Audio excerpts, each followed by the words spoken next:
On April 27, the Japanese government released its annual foreign policy report, the Diplomatic Blue Book. It states that China's lack of transparency in its military expansion and its unilateral actions to change the status quo in Asian waters are of strong concern to the region and the international community. This statement by Japan about China is much more vocal than last year's. In last year's report, it described China's military activities as an issue of common concern, while highlighting Xi's trip to Japan for the 20-nation summit in Osaka and the thawing of Japan-China relations. Compared to last year, this year's report also mentions the CCP's alleged human rights abuses in the Xinjiang region and its crackdown on Hong Kong. They are characterized as issues of concern. It does not, however, mention the CCP's more aggressive behavior toward Taiwan.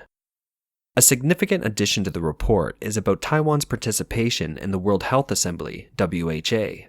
The report states that Taiwan is an extremely important partner and an important ally of Japan, and that the Japanese government has always supported Taiwan's participation in the WHO as an observer. Japan has formed a Quad alliance with the US, Australia, and India to promote freedom of navigation in the Indo-Pacific region and to counter the expansion of the Chinese Communist Party and to maintain world order. According to the report, this framework has gained international support.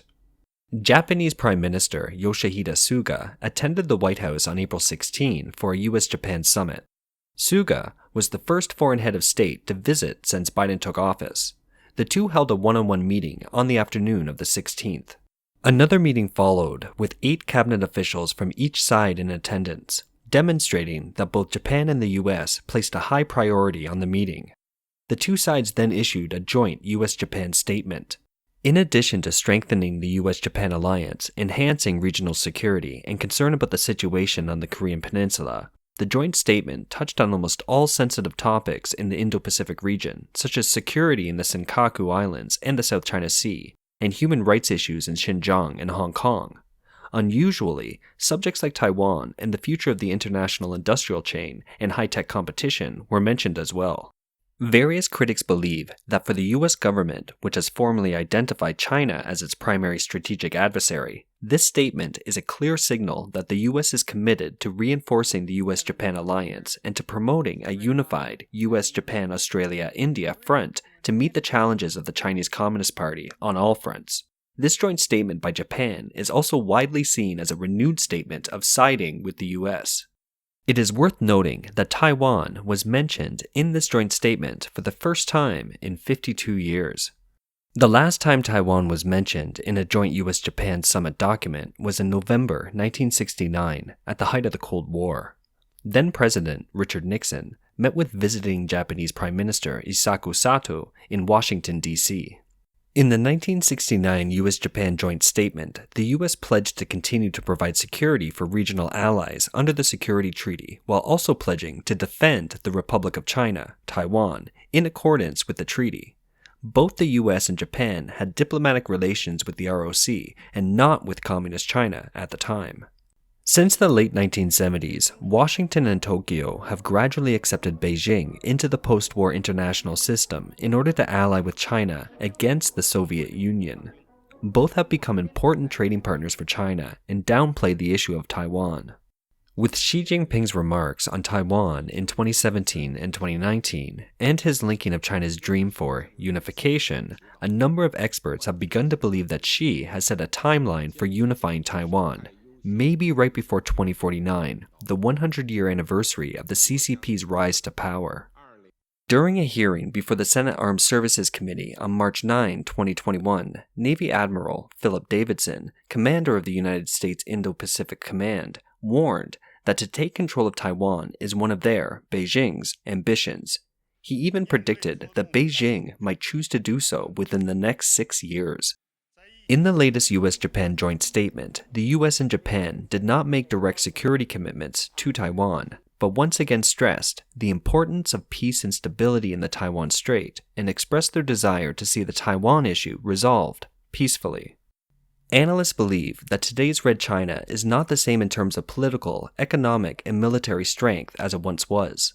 While the current US administration is lobbying its allies to gear up to compete with the CCP, it is also continuing to seek cooperation with Beijing in many important areas. Taiwan is the red line that Communist China has drawn for the current US administration. An analysis pointed out that although the US and Japan failed to commit directly to Taiwan in the joint statement, the mentioning of Taiwan after more than half a century signifies that the US and its allies in the Indo-Pacific region have begun to fully re-examine their relationship with China. According to a Japanese weekly news magazine, Nikkei Asian Review, Suga and Biden's joint statement, mentioning Taiwan for the first time in 52 years, was the result of careful preparation, ensuring that both men were able to pin down the critical and sensitive issues to suit their needs. Japan has no army except the self-defense forces. It therefore needs a powerful United States to maintain peace and stability in the Indo-Pacific region. Although the US has repeatedly reiterated that US-Japan security also applies to the Diaoyu Islands, Japan is concerned that the CCP may seize them along with its invasion of Taiwan. Suga was reportedly very pleased with the outcome of the summit. He told his staff afterward, "I think things are going well, and now the Senkaku Islands, Diaoyu Islands, and Taiwan are linked." On the Chinese side, since the US-China-Alaska contentious meet, there has been no sign of a de-escalation of the confrontation, not from Beijing officially anyway.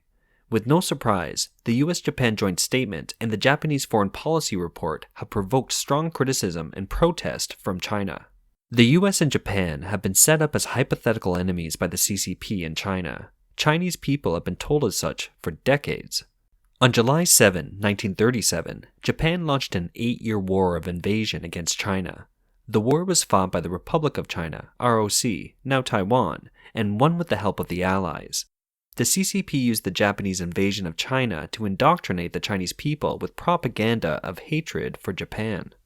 However, the first leaders of the CCP thanked Japan on several occasions.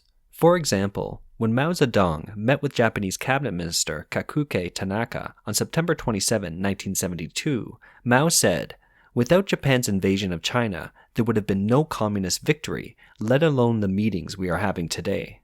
Shortly before the establishment of diplomatic relations between China and Japan in 1972, the Chinese Communist government, led by Mao Zedong, announced that it would waive its right to demand war reparations from Japan, a clause that shocked not only Japan, but also the whole world.